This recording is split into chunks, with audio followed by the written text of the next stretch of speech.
Low class 11। In this video हम next topic को discuss करने वाले हैं, टाइप्स ऑफ हाइब्रिडाइजेशन। तो जैसे कि इसकी प्रीवियस हमने हाइब्रिडाइजेशन को पढ़ा, उसके फीचर्स, उसकी कंडीशंस को हमने वहां पर देखा। आज हम उसके कुछ टाइप्स को यहाँ पर डिस्कस कर रहे हैं। सो फर्स्ट जो टाइप है that is SP hybridization. So first is SP hybridization.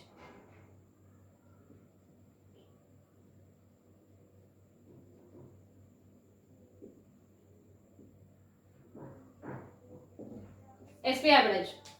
So SP hybridization में क्या होगा, जैसे कि प्रीवियस में बहुत बार बता चुकी हूँ आपको कि हाइब्रिड ऑर्बिटल्स, जैसे प्रीवियस भी हमने बताया था कि जब दो ऑर्बिटल्स हैं ऑलमोस्ट सेम एनर्जी वाले, दो ऑर्बिटल्स क्या हो रहे हैं, आपस में इंटरमिक्स हो रहे हैं, आपस में उनकी मिक्सिंग होती है और उनकी मिक्सिंग के बाद इक्विवेलेंट एनर्जी और इक्विवेलेंट शेप वाले कुछ ऑर्बिटल्स बनेंगे जिन्हें हम हाइब्रिड ऑर्बिटल्स कहते हैं। और ये पूरी प्रोसेस क्या होगी, हाइब्रिडाइजेशन कहलाती है।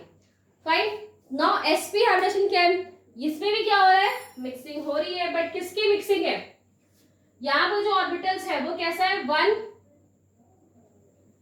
One S orbital, S P लिखा हुआ है, और वन पी ऑर्बिटल। सो एक एस ऑर्बिटल एक पी ऑर्बिटल के आपस में मिक्स होने से, आपस में मिक्सिंग करने से जो यहाँ पर ऑर्बिटल्स बनेंगे वो कैसे होंगे, हाइब्रिड ऑर्बिटल्स। ऑल्सो हाइब्रिड तो होंगी, वो कैसे होंगे, इन इक्विवेलेंट, वो इक्विवेलेंट है, बिल्कुल इक्विवेलेंट है। In which case, in the case of shape and energy. तो एनर्जी के केस में और उनका जो शेप है, उनका जो स्ट्रक्चर है, उसमें वो बिल्कुल भी सेम होंगे। तो एक ऐसा हाइब्रिडाइजेशन जिसमें एक 1s और 1p ऑर्बिटल क्या करते हैं, पार्ट लेते हैं, जिसके थ्रू वहां पर हाइब्रिडाइजेशन प्रोसेस कंप्लीट होती है। नाउ 1s एंड 1p कैसे, सो ये क्या है, ये एक s का ऑर्बिटल है, यहाँ पर इलेक्ट्रॉन्स होंगे। ये क्या है, एक p का ऑर्बिटल। p में हमें पता है px py pz, px py pz तीनों है। बट जैसे कि मैंने प्रीवियस आपको बताया था कि जो वैकेंट ऑर्बिटल्स होते हैं, यानी वैकेंट ऑर्बिटल्स जिसमें हमें कोई भी इलेक्ट्रॉन्स नहीं दिख रहे, तो वो वैकेंट ऑर्बिटल्स हाइब्रिडाइजेशन में पार्ट नहीं लेते। तो ये इन दोनों का यहाँ पर हाइब्रिडाइजेशन में कोई रोल नहीं है। हाइब्रिडाइजेशन सिर्फ किसका होगा, इन दो ऑर्बिटल्स का होगा, इन दो ऑर्बिटल्स का यहाँ पे हाइब्रिडाइजेशन होगा, जिसमें आपको दिखाई दे रहा है एक एस है और एक पी। इन दोनों का यहाँ पर जब हाइब्रिडाइजेशन होगा, सो जो वहां पर न्यू ऑर्बिट्स बनेंगे, जो न्यू ऑर्बिट बनते हैं उनमें सेम एनर्जी है, एकदम उनका शेप बिल्कुल सेम हो जाएगा। जैसे कि प्रीवियस मैंने आपको बताया था कि एस जो होता है उसका शेप कैसे होता है, इस तरह, और पी का शेप कुछ इस तरीके से होता है। बट जब ये आपस में इंटरमिक्स कर लेंगे, आपस में हाइब्रिड हो जाएंगे, तो उनका स्ट्रक्चर कुछ इस तरीके का आपको यहाँ पर स्ट्रक्चर दिखाई देगा, जिसमें दोनों के ही कैरेक्टर है। जो आपको ये हाइब्रिड ऑर्बिटल यहाँ पे दिख रहा है, इस हाइब्रिड ऑर्बिटल में एस के भी कैरेक्टर है और साथ साथ पी का भी कैरेक्टर होता है। ओके, सो ये जो हाइब्रिडाइजेशन है ये कैसा है, एसपी टाइप ऑफ हाइब्रिडाइजेशन, जिसमें एक 1s और 1p आपस में हाइब्रिडाइजेशन करते हैं। अगर हम यहाँ पे परसेंटेज की बात करें कि कौन कितना है, मतलब s का कितना पोर्शन है और p का कितना परसेंटेज है, p का कितना पोर्शन है यहाँ पर इस तरह के ऑर्बिटल्स को बनाने के लिए। सो अगर आप यहाँ पर देखो, यहाँ पर क्या है, एक और बात, जब हमने वहां पे कंडीशंस वगैरह याद की थी तो हमने वहां पे देखा था कि जितने ऑर्बिटल्स पार्ट लेंगे हाइब्रिडाइजेशन में, उतने ही हाइब्रिड ऑर्बिटल्स बनते हैं। यहाँ पर भी दो ही ऑर्बिटल्स ने पार्ट लिया है, तो दो ही हाइब्रिड ऑर्बिटल्स बने हैं, सेम एनर्जी वाले, सब कुछ उनका सेम है। ऑल्सो ये ज्यादा इफेक्टिव है इन कंपैरिजन ऑफ जो प्योर बॉन्ड होते हैं, वो उनसे ज्यादा अच्छी तरीके से बॉन्ड बनाएंगे। वो भी आपको मैं स्ट्रक्चर्स दिखाऊंगी एग्जाम्पल्स में, तो समझ में आएगा किस तरीके से बना हुआ है। नेक्स्ट जो आपको बताती है कि अगर परसेंटेज निकालेंगे किसका कितना परसेंट है, एस ने अपना कितना कंट्रीब्यूशन दिया है, पी ने कितना कंट्रीब्यूशन दिया है, तो ये कितने हैं, टोटल 2 है ना। अगर हम परसेंटेज ऑफ एक्स निकालें, यहाँ पर एस निकालें, तो यहाँ पर ये टोटल 2 है। और एस का कितना है, एस ने अपने कितने ऑर्बिट दिए थे, एक, एस ने अपना एक ऑर्बिट दिया था। टोटल 2 सेम एनर्जी वाले यहाँ पर ऑर्बिट बने हैं। उसका हम परसेंटेज निकालें तो यहाँ पे हमें क्या मिलेगी वैल्यू 50। तो एस का परसेंटेज क्या है यहाँ पर 50%। पी का अगर आप निकालो, पी ने भी कितने ऑर्बिटल्स दिए 1, total number of orbitals 2 divided by 100 50। तो यहाँ पर क्या है एस का भी कंट्रीब्यूशन 50% है, पी का भी कंट्रीब्यूशन यहाँ पे 50% है। दोनों ने 50-50% का कंट्रीब्यूशन करके एक न्यू हैबिट स्ट्रक्चर को बनाया है और ये न्यू हैबिट स्ट्रक्चर ही आगे जो भी प्रोसेस है उसमें हेल्प करेगा, उसमें वो रोल प्ले करेगा। ऑल्सो एक हमने वहां पे पॉइंट बताया था कि जितने भी इलेक्ट्रॉन्स हैं वो एक ऐसा स्ट्रक्चर या एक ऐसा मैक्सिमम डिस्टेंस ऑक्यूपाई करते हैं जिससे उनके बीच में जो रिपल्शन है, ठीक है, उनके जो इलेक्ट्रॉन्स है उनके बीच में जो रिपल्शन है वो बहुत कम हो जाए, वो बहुत मिनिमाइज हो जाए, मिनिमम वहां पर रिपल्शन लगे। तो आप अगर आप सोचो कि यहाँ पर एक ऑब्जेक्ट है, कुछ भी है, एक ऑब्जेक्ट है यहाँ पर एनीथिंग, आपसे बोला जाए कि आप इससे मैक्सिमम दूरी पे खड़े रहो, ठीक है, ये आपको यहाँ पर एक ऑब्जेक्ट दिख रहा है, आपको बोल रहे हैं कि आप ऐसे खड़े हो कि आप बिल्कुल एक दूसरे से बिल्कुल अपोजिट हो ऑल्सो मैक्सिमम दूरी पर हो, तो आप किस तरह खड़े होगे, एक इधर एक इधर, है ना, क्योंकि अगर दूसरा वाला इधर खड़ा होगा तो ये भी प्रॉपर इक्वल डिस्टेंस नहीं है, अगर यहाँ पे खड़ा होगा तो भी डिस्टेंस नहीं है, यहाँ भी होगा तो भी डिस्टेंस नहीं है, प्रॉपर कवर कर रहा है। सो अगर आप अपोजिट डायरेक्शंस में एक दूसरे के वहां पर रहेंगे तो वो क्या कर रहे हैं, मैक्सिमम रिपल्शन यहाँ पर मिनिमम रिपल्शन हो जाएगा और जितनी वो डिस्टेंस ऑक्यूपाई कर सकते हैं वो उतनी डिस्टेंस पे यहाँ पर अटैच हो जाएंगे, अरेंज हो जाएंगे। तो इस वजह से यहाँ जो स्ट्रक्चर है वो कैसा स्ट्रक्चर हो जाएगा, लीनियर स्ट्रक्चर है। अगर आपको VSEPR थ्योरी कुछ याद आ रही होगी तो VSEPR थ्योरी में हमने बताया था कि अगर 3 है, टोटल नंबर ऑफ 3 अगर आपको वहां पर बॉन्ड पेयर और लोन पेयर दिखाई देंगे तो वो स्ट्रक्चर ऑलवेज लीनियर स्ट्रक्चर होगा। यहाँ पर भी आपको 3 ही स्ट्रक्चर यहाँ पर दिखाई देंगे। सो यहाँ पर ज्योमेट्री की बात करें, स्ट्रक्चर्स की बात करें तो एक लीनियर शेप मिलेगा, sp हाइब्रिडाइज्ड, दैट मींस एक s और एक p ऑर्बिटल्स आपस में मिलते हैं, उनका परसेंटेज अगर हम देखें तो 50-50% दोनों का है। 50-50 देखो, अगर s कैरेक्टर ज्यादा है या s कैरेक्टर इनफ अमाउंट में मौजूद है तो दैट मींस वो न्यूक्लियस के ज्यादा पास है, बिकॉज ये हमारा क्या है न्यूक्लियस, और न्यूक्लियस के पास में क्या होता है s ऑर्बिटल, और वो उसे कंप्लीटली हर तरफ से क्या करता है, कवर करता है, बिकॉज वो एक स्फीयर शेप का होता है, स्फीयर शेप का है, उसे कंप्लीटली कवर कर रहा है। p ऑर्बिटल कुछ इस शेप का होता है, तो वो इस न्यूक्लियस को कंप्लीटली कवर नहीं करता, वो यहाँ पर है, यहाँ पर 2 रीजंस पे है बट यहाँ पर नहीं है, ठीक है, क्योंकि हम सिर्फ sp की बात कर रहे हैं इसलिए मैंने यहाँ पे एक ही बनाया हुआ है। सो यहाँ पर नहीं है, यहाँ पर कुछ नहीं है, बट उस टाइम पे जो s है वो क्या है, न्यूक्लियस के बहुत ज्यादा पास में है, न्यूक्लियस के प्रॉपर कांटेक्ट में। तो अगर s ऑर्बिटल या s कैरेक्टर ज्यादा है तो दैट मींस जो न्यूक्लियस है उसने इन इलेक्ट्रॉन्स को बहुत टाइटली, बहुत अच्छी तरीके से होल्ड करके रखा हुआ है, और जैसे जैसे भी आप देखोगे कि s कैरेक्टर कम होता जाएगा वैसे वैसे जो न्यूक्लियस से अट्रैक्शन लग रहा है वो भी कम होगा। बट इन दिस केस 50-50% दोनों है और 50% एक अच्छा खासा प्रपोर्शन है s ऑर्बिटल के लिए, वो है यहाँ पर। तो जो भी न्यूक्लियस है, जो भी अट्रैक्शन लग रहा है वो भी यहाँ पर ज्यादा लगता है और एक स्ट्रॉन्ग बॉन्ड स्ट्रक्चर आपको यहाँ पर देखने को मिलेगा, स्ट्रॉन्ग बॉन्ड s कैरेक्टर यहाँ पर ज्यादा है। तो ये सारी चीजें आपने पढ़ी about the sp hybridization. Now एक एग्जांपल लेते हैं कि किन केसेस में आपको sp हाइब्रिडाइजेशन देखने को मिलता है। सो जो एग्जांपल हम यहाँ पर ले रहे हैं वो है BeCl2। In case of BeCl2 यहाँ पर देखें, सो फर्स्ट ये बात होती है कि सेंट्रल एटम कौन सेंटर में रहेगा। सो VSEPR थ्योरी में ऑल्सो लुइस कौशल सर की जो थ्योरी है उसमें बताया गया था कि जो लो इलेक्ट्रोनेगेटिव वाले एलिमेंट्स है वो बीच में रहेंगे, हाई इलेक्ट्रोनेगेटिव वाले साइड में रहेंगे। तो यहाँ पर हाइब्रिडाइजेशन जो आप चीजें आप पढ़ रहे हो, यहाँ पर आप सारी थ्योरीज आपको याद रखनी है, तब आप ये चीजें यहाँ पर कर पाओगे, ठीक है। जो ओवरलैपिंग है वो प्रीवियस आपने पढ़ी, कौन सा बॉन्ड कहाँ पर लगेगा ये आपने लुइस सर ने पढ़ा था, स्ट्रक्चर क्या बनेगा ये VSEPR ने पढ़ा हुआ था। तो ये सारी चीजें आपको यहाँ पर याद रखनी है, तब आपको इन स्ट्रक्चर्स को यहाँ पर बना पाएंगे। सो सेंटर में कौन रहेगा, B। तो पहले हम B को इलेक्ट्रॉन्स को वहां पर निकाल लेते हैं कि कितने इलेक्ट्रॉन्स मौजूद है और कैसे हाइब्रिडेशन होगा। सो यहाँ पर बेसिकली मैंने ये क्यों बोला कि सेंट्रल एटम कौन सा है, सेंट्रल एटम मैंने इसलिए बोला क्योंकि हाइब्रिडाइजेशन जो होगा वो सेंट्रल एटम में ही होगा। BeCl2 किस तरह लगता है, Be इस तरीके से, तो BeCl2 अरेंज है इस तरह से। यहाँ पर आपको सेंटर में कौन दिखाई देता है, B, और जो सेंट्रल में एटम होता है उसी के वैलेंस शेल के इलेक्ट्रॉन्स या वैलेंस जो ऑर्बिट है उसी में ही हाइब्रिडाइजेशन कंप्लीट होता है। ठीक है, तो B एटॉमिक नंबर 4, इसका आप इलेक्ट्रॉनिक कॉन्फ़िगरेशन करो, दैट इज 2n2 नॉर्मल, देन 1s2 2s2।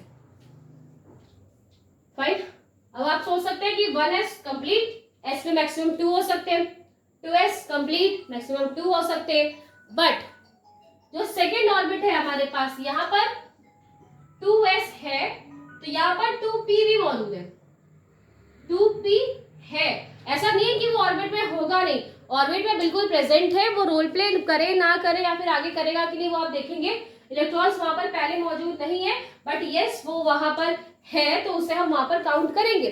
कुछ ऐसे एग्जाम्पल देखेंगे इन हायर क्लास है जहां पर जो डी ऑर्बिटल है वो डी ऑर्बिटल, जैसे कि यहाँ पर डी ऑर्बिटल नहीं है, यहाँ पर जस्ट 2s2 2p है, आफ्टर जब तो 3 ऑर्बिटल है। अगर आप वहां पर देखो तो 3s orbital, 3s 3p 3d इस तरीके से स्ट्रक्चर बनते हैं। तो 3d ऑर्बिटल कभी कभी फिल नहीं होता, एक भी इलेक्ट्रॉन नहीं होते उसमें, कभी कभी आप उसमें इलेक्ट्रॉन डालते हो तो वहां पे स्ट्रक्चर चेंज होता है। तो फिलहाल यहाँ पर 2s है तो 2p यहाँ पर मौजूद है, उसमें इलेक्ट्रॉन्स हो ना हो। तो अगर आप यहाँ पर इनके ऑर्बिट्स को बनाएंगे तो ये 1s का कोई रोल प्ले नहीं है, 1s वैलेंस शेल नहीं है तो उसका काम नहीं है। 2s है यहाँ पर जिसका हमें रोल प्ले करना है, यूज करना है, वैलेंस शेल है वो, और यहाँ पर 3p है। ठीक है, ये 2s है, ये 2px 2py 2pz। ठीक है, और कोई इलेक्ट्रॉन नहीं है अभी। ये कैसी स्टेज है, एक ग्राउंड स्टेट आपको यहाँ पर देखने को मिल रही है। ग्राउंड स्टेट में भी इलेक्ट्रॉन्स यहाँ पर है। सो ये जो स्टेट है वो कैसी है, ग्राउंड स्टेट। मैंने आपको ये बोला था इट्स नॉट कंपल्सरी कि जो हाफ फिल्ड ऑर्बिटल्स है वही रोल प्ले करते हैं, राइट। हमने जिस तरीके से प्रीवियस देखा था यहाँ पर क्या, ये तो 2s कंप्लीटली फिल्ड है ना, इसे कुछ करने की जरूरत नहीं है, बट अभी प्रोसेस होगी तो वहां पर कुछ चीजें हैं। सो मैंने आपको क्या बताया था कि जरूरी नहीं है कि जो ऑर्बिटल हाइब्रिडाइजेशन में जा रहा है वो कंप्लीटली फिल है या हाफ फिल है, फुल फिल है, इससे हमें मतलब नहीं है। अगर उसके पास नेक्स्ट ऑर्बिट है, उसी की सेम सेल में वहां पर नेक्स्ट ऑर्बिटल्स मौजूद हैं, तो वो अपनी ही शेल के अंदर जंप कर सकता है, अपने शेल के अंदर जो दूसरे ऑर्बिट है वहां पे जा सकता है। ये इस शेल को छोड़ के आगे नहीं चला जाएगा, ठीक है, नेक्स्ट थर्ड शेल में या फोर्थ शेल में या फिफ्थ शेल में नहीं चला जाएगा, अपने ही सेम शेल में जो एक और ऑर्बिट है उसके अंदर वो बिल्कुल जंप कर सकता है। ठीक है, आफ्टर दैट अब उसे जंप करने की जरूरत क्यों पड़ेगी, वैसे तो वो 2s में रखा हुआ बहुत आराम से है, वहां पर उसे जंप करने की जरूरत क्यों है, वो जंप हमें इसलिए कराना पड़ेगा बिकॉज जो Cl, वो जब Cl इसके पास आएगा, ठीक है, 2 Cl है वो इसके पास आ रहे हैं, जब वो इसके पास आएंगे तो वो उसे क्या प्रोवाइड करते हैं, एनर्जी प्रोवाइड करते हैं।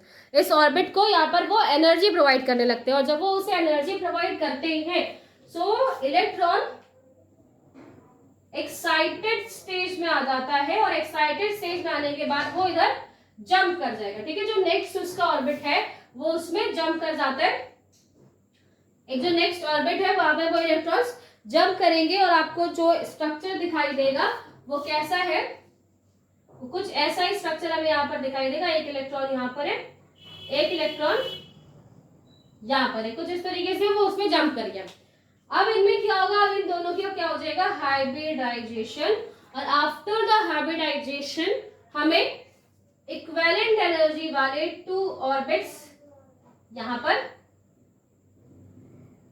मिलेंगे। ठीक है, ये 2 ऑर्बिट्स हमें यहाँ पर मिलेंगे after the process of hybridization, and same energy and shape वाले ऑर्बिटल्स मिलेंगे। इनमें जो हाइब्रिडेशन होगा वो किस तरीके से होगा, s ऑर्बिटल है, ये s ऑर्बिटल है, ये p ऑर्बिटल, s ऑर्बिटल ऐसा होता है, राइट, p ऑर्बिटल, अगर p ऑर्बिटल किसी भी एक्सिस पे ले लीजिए, कोई भी एंगल आप ले सकते हो, तो कुछ इस तरीके का मौजूद है यहाँ पर।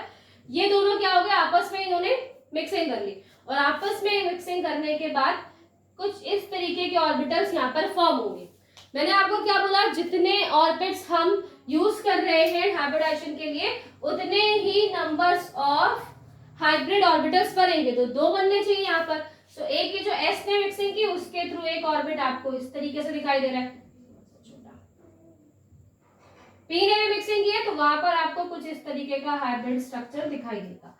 तो ये जो आपको ऑर्बिटल यहाँ पर दिखाई दे रहा है ये कैसा है, एस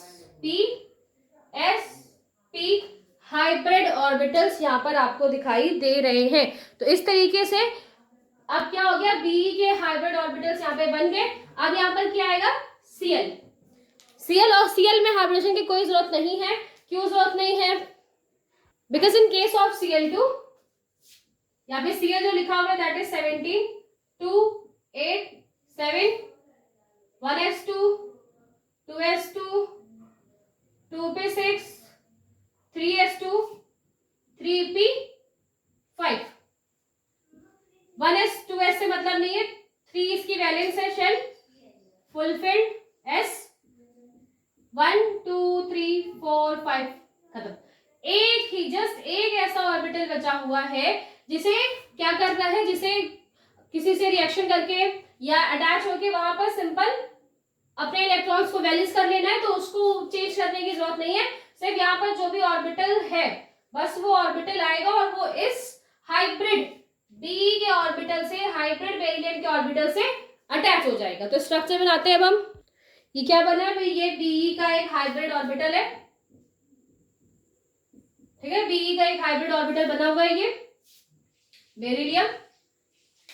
अब इसके पास क्या आएगा, जैसे क्लोरीन को मैंने बताया कि सिर्फ एक ही ऑर्बिटल वहां पर वैकेंट है, सो वो आएगा और कुछ इस तरीके से यहाँ पर अटैच हो जाएगा।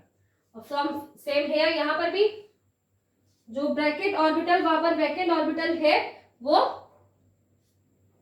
इन दिस केस यहाँ पर ये अरेंज हो जाएगा। और यहाँ पर क्या हो गई, ओवरलैपिंग आपको यहाँ पर दिखाई देगी। अब अगर आप इस ओवरलैपिंग को देखें तो ये कैसी है, हेड ऑन ओवरलैपिंग है, 2 ऑर्बिटल्स है वो हेड ऑन ओवरलैप कर रहे हैं। तो यहाँ पर सिग्मा बॉन्ड बनेंगे, यहाँ पर भी सिग्मा बॉन्ड बनेंगे।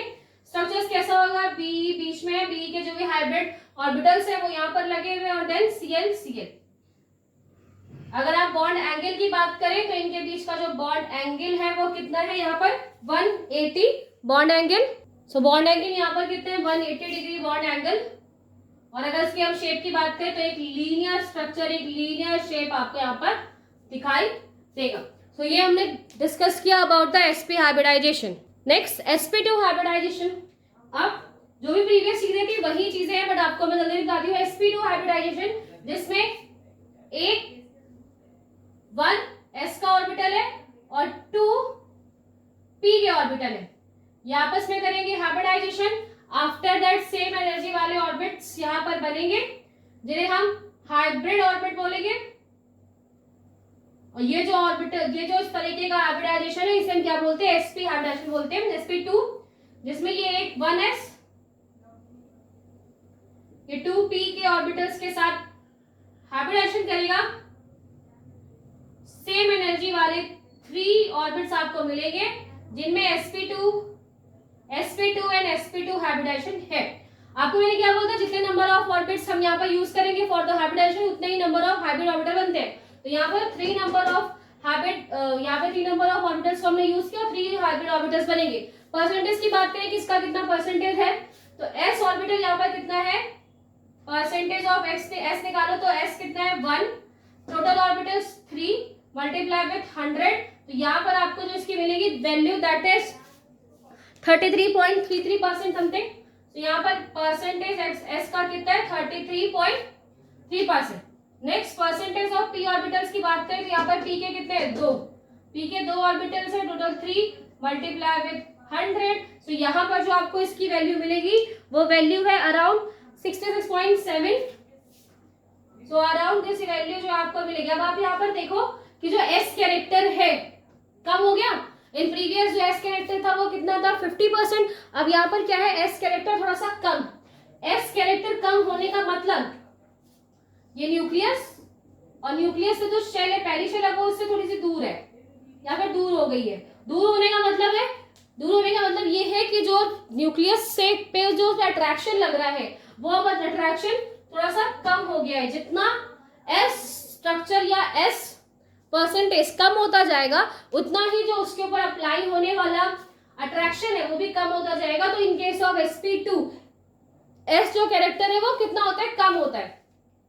ये जो बातें हैं यहाँ पर कि एस परसेंटेज है, ये परसेंटेज है, कैरेक्टर्स क्या है, ये आपको आगे बहुत हेल्प करेंगी, जिसमें आप देखोगे कि कोई बॉन्ड अगर टूट रहा है तो वो बॉन्ड क्यों टूटता है, बॉन्ड टूट रहा है, क्या चीजें वहां पर बॉन्ड टूटेगा तो किस तरीके से, तो ये सब चीजें वहां पर हेल्प करती हैं। बिकॉज sp2 हाइब्रिडाइजेशन में एस कैरेक्टर कम होता है, इसलिए न्यूक्लियस की जो अट्रैक्शन है वो भी वहां पर कम है, इस वजह से इन बॉन्ड्स को हम ब्रेक कर सकते हैं। ठीक है, नेक्स्ट सो परसेंटेज की बात कर ली हमने, यहाँ पर कितना परसेंटेज है, कैसे ऑर्बिट्स यहाँ पर बनेंगे। अगर यहाँ पर 3 इक्विवेलेंट ऑर्बिट्स बन रहे, जब हमने क्या किया इसका हाइब्रिडाइजेशन करवाया तो 3 इक्विवेलेंट ऑर्बिटल्स बनेंगे। अब हम शेप की बात करें सो किस तरीके से ऐसे अरेंज हो कि उनके बीच का जो इलेक्ट्रॉन्स के थ्रू लगने वाला रिपल्शन है वो क्या हो जाए, मिनिमम रिपल्शन उनके बीच में लग रहा हो। तो अगर वो अपने आप को कुछ इस तरीके से, यानी कि एक ऑर्बिट कुछ इस तरीके से, नेक्स्ट एक इस तरीके से और एक इस फॉर्म में, अगर वो आपको अपने आप को यानी कि 120 डिग्री का एक एंगल बनाते हुए ये आपस में अगर अरेंज हो जाए तो यही एक ऐसा पॉइंट है जिसमें इनके बीच में जो रिपल्शन है बिकॉज ऑफ इलेक्ट्रॉन्स, जो आपको यहाँ पर रिपल्शन दिखाई दे रहा है वो कितना होगा, मिनिमाइज हो सकेगा, कम हो सकेगा। तो जो 3 न्यू हाइब्रिड ऑर्बिटल्स बनेंगे वो आपस में कुछ इस तरीके से अरेंज हो जाते हैं, जिसकी वजह से जो शेप है इसका, जो आपको शेप दिखाई दे रहा है वो एक ट्रायंगल बन रहा है। ठीक है, तो यहाँ पर एक ट्रायंगल फॉर्म होता है, इसे हम क्या बोलते हैं, ट्रायगोनल ऑल्सो। कोई कुछ भी यहाँ पर इस सर्फेस से बाहर तो नहीं है, इसी मेन प्लेन में सब कुछ है, कुछ इसके बाहर है कुछ इसके अंदर नहीं है। तो ट्रायगोनल प्लेनर वाला स्ट्रक्चर यहाँ पर आपको देखने को मिलेंगे। सो ट्रायगोनल प्लेनर यहाँ पर बनते हैं। ऑल्सो जिनका बॉन्ड एंगल है वो कितना है, 120 बॉन्ड एंगल आपको यहाँ पर देखने को मिलेगा। एग्जाम्पल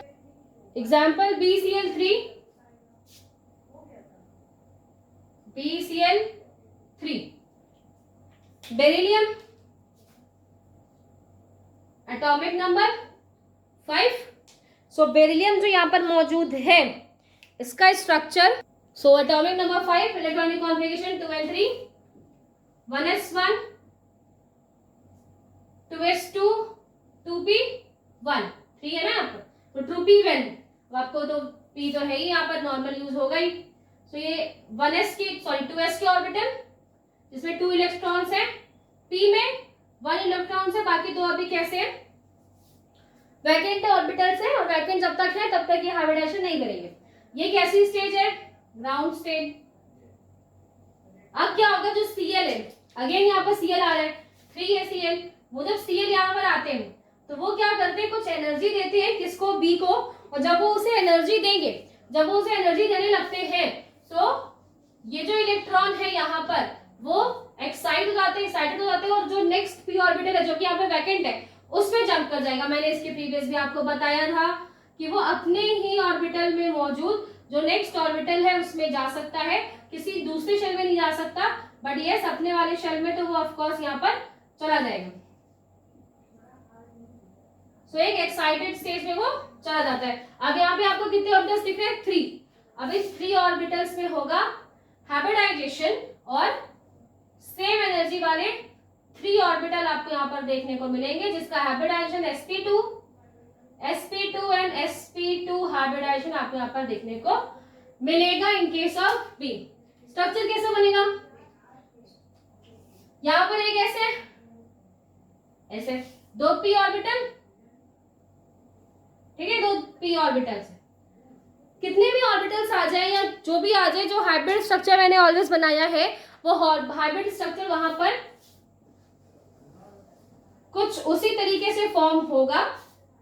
ऑल्सो मिनिमम रिपल्शन रखने के लिए ये आपस में 120 डिग्री पे क्या हो जाएंगे, अरेंज हो जाएंगे, यानी कि कुछ इस तरीके से।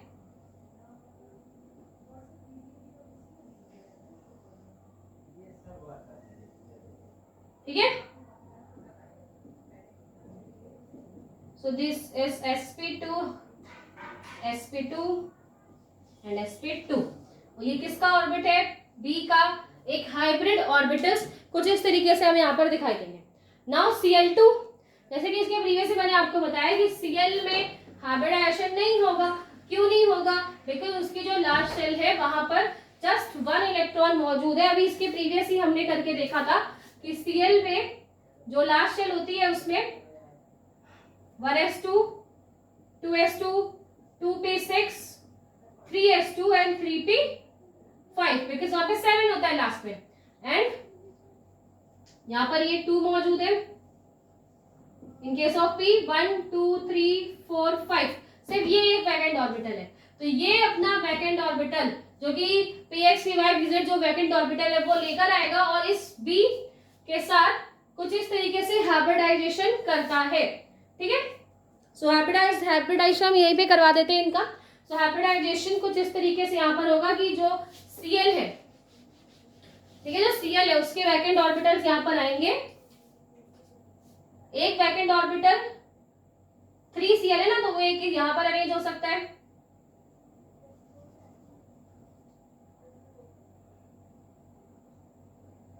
कुछ इस तरीके से एक ऑर्बिटल और एक ऑर्बिटल आपको यहां पर अरेंज होते हुए दिखाई देगा। अब ये क्या होगी? ये ओवरलैपिंग। यहां पर भी क्या हो रही है? ओवरलैपिंग। अगर आप देखो तो ये भी कैसी है? ये भी हेड ऑन ओवरलैपिंग है। हेड पर ही कोई चीजें आपको, जैसे मैंने आपको क्या बताया था, हेड ऑन ओवरलैपिंग, जैसे इसके प्रीवियस वाले में आपने देखी कि एक क्या हो रहा था कि 2 p ऑर्बिटल्स थे और वो हेड ऑन आपस में क्या हो रहे थे? मिक्स हो रहे थे इन BeCl2। तो वही सेम चीज यहाँ पर भी हो रही है कि जो बेरिलियम है उनके यहाँ पे 3 जो हाइब्रिड स्ट्रक्चर है, यहाँ पे 3 हाइब्रिड ऑर्बिटल है। इनसे जो Cl है उसका एटॉमिक ऑर्बिटल, ये Cl के कैसे ऑर्बिटल है? एटॉमिक ऑर्बिटल्स, इनमें कोई भी चेंज नहीं हुआ है। ये Cl के एटॉमिक ऑर्बिटल है और ये B के कैसे हैं? Hybrid orbitals. और इस तरीके का जो हाइब्रिडाइजेशन है उसे हम क्या बोलते हैं? यहाँ पर क्या हुआ है? sp2 हाइब्रिडाइजेशन देखने को मिलेगा। अगर आप शेप की बात करो तो यहाँ पर कुछ इस तरीके से एक ट्राइगोनल स्ट्रक्चर बनेगा। तो इस वजह से इनका जो शेप है वो है ट्राइगोनल। प्लेनर आपको स्ट्रक्चर दिखाई देगा। ऑल्सो बॉन्ड एंगल, तो 120 बॉन्ड एंगल कुछ इस तरीके से यहाँ पर बनता है। तो ये हमने बात की about the sp2। Next sp3 hybridization in which 1s and 3p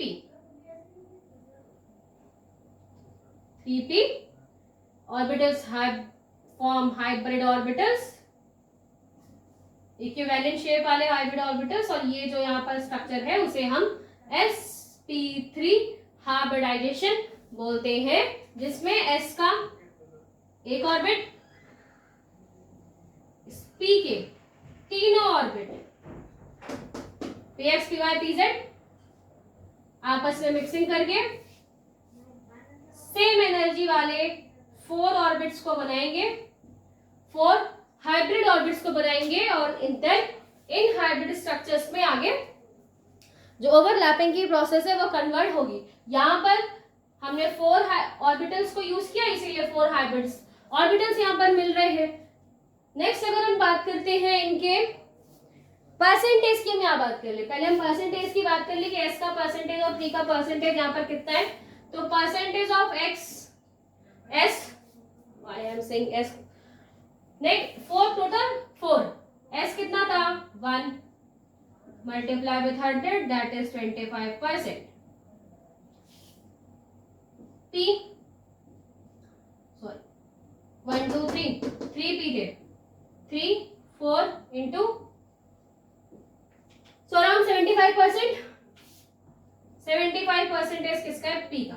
अब आप यहाँ पर ध्यान से देखिए कि जो फर्स्ट sp ऑर्बिटल्स थे वहां पर s का परसेंटेज 50, sp2 में s का परसेंटेज 33, sp3 में जो s का परसेंटेज है वो 25। दैट मीन्स अब जो हमारी जो वैलेंस शेल है वो न्यूक्लियस से क्या हो गई है, और दूर हो गई है, न्यूक्लियस से और दूर हो गई है। एस वहां पर जो शेल है वो दूर है, तो मतलब पूरी शेल दूर हो गई, बिकॉज एस का वहां पे क्या है, कैरेक्टर कम होता जा रहा है। एफ कैरेक्टर वहां पर कम होगा तो न्यूक्लियस से जो अट्रैक्शन लगता है वो कम हो जाता है, और इसीलिए जो sp3 हाइब्रिडाइज स्ट्रक्चर होते हैं उनको आप बहुत इजीली ब्रेक कर सकते हो, जैसे कि आगे आप पढ़ेंगे हायर क्लासेस, तो उन्हें आप बहुत इजीली ब्रेक कर सकते हैं उनके बॉन्ड को, एंड रिएक्शंस परफॉर्म करते हैं। ठीक है, तो ये आपको यहाँ पर परसेंटेज मैंने बता दिया। स्ट्रक्चर्स की बात करें सो 4 है ना, 4 अपने आप को कुछ इस तरीके से मैक्सिमाइज करते हैं, दूर कर देते हैं जो उनका बॉन्ड एंगल है। वैसे तो अगर हम बेसिकली देखें तो अगर यहाँ पर कुछ 4 यहाँ पर मौजूद है स्ट्रक्चर और उनका एक बॉन्ड एंगल है, तो उनको हम 90 डिग्री पे अरेंज कर देते हैं।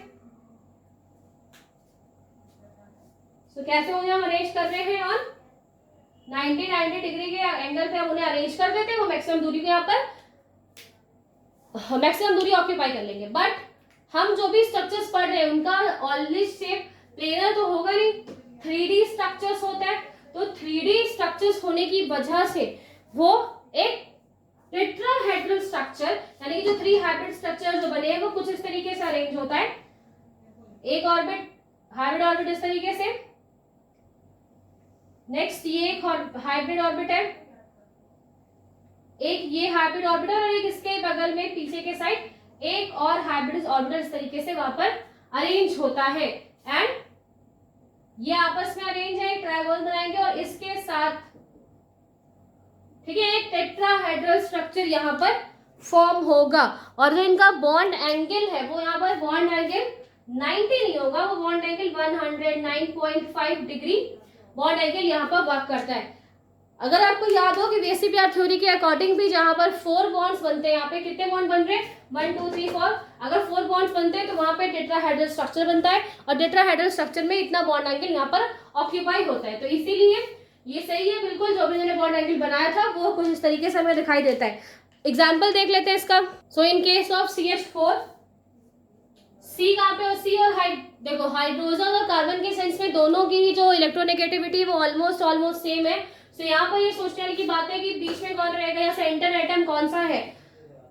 आपको मैंने एक और चीज बताई थी कि जो फ्लोरीन है और जो हाइड्रोजन है वो ऑलवेज आउटर साइड में रहते हैं, वो कभी भी आपको सेंटर साइड में नहीं दिखाई देंगे। जो हमने प्रीवियस वीडियोस देखे वहां पे मैंने मेंशन किया है। तो यहाँ पे एक कार्बन क्या होगा, सेंटर में होगा। Carbon atomic number 6, atomic number 6, configuration 2 and 4, 1s2, 2s2, 2p2, yes 2p2 orbitals 1s 2 1 and 2। ये कैसा स्टेज है, ग्राउंड स्टेज। सो यहां पर वो कैसे ग्राउंड स्टेट में अभी जब H के पास आता है, बिकॉज H जो कार्बन है उसको उसके साथ बॉन्ड बनाना है, तो वो क्या करता है और H उसे वापस उस टाइम जब एनर्जी प्रोवाइड करेगा फॉर मेकिंग द बॉन्ड्स, तो वो उस टाइम एक्साइटेड स्टेज में आएगा, ये जंप करेगा। सो 1 1 2 3, तो टोटल कितने ऑर्बिटल्स हो गए 4, और आफ्टर द हाइब्रिडाइजेशन जो ऑर्बिटल्स यहाँ पर बनने वाले हैं वो 4 इक्विवेलेंट ऑर्बिटल्स आपको यहाँ पर बने। ठीक है, तो अभी एक ही साथ में ऑर्बिटल्स बना देती हूँ। यहाँ पर H की बात करें तो H के पास तो कुछ है नहीं, H के पास जस्ट 1 है, तो 1s1, उसके पास अपना एक बैंड एक ही ऑर्बिट है, उसमें एक ही इलेक्ट्रॉन्स है, और वो उन इलेक्ट्रॉन्स को लेकर अपने इस ऑर्बिटल S है तो स्फीयर ऑर्बिटल का शेप होगा, इसके साथ वो आएगा और बॉन्ड यहाँ पर बनाएगा। ठीक है, स्ट्रक्चर देखते हैं। सो कुछ इस तरीके का यहाँ पर कार्बन के हाइब्रिड बॉन्ड्स आपको यहाँ पर दिखाई देंगे।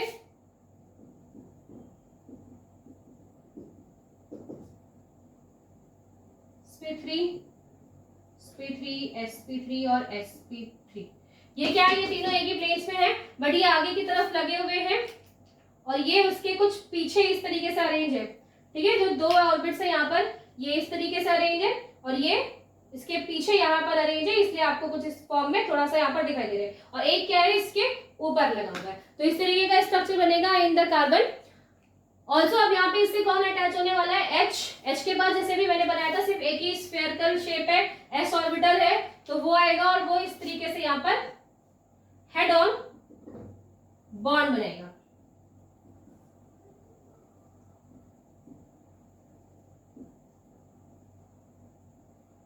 ठीक है, हेड ऑन वहां पे क्या कर रहा है, ओवरलैपिंग कर रहा है।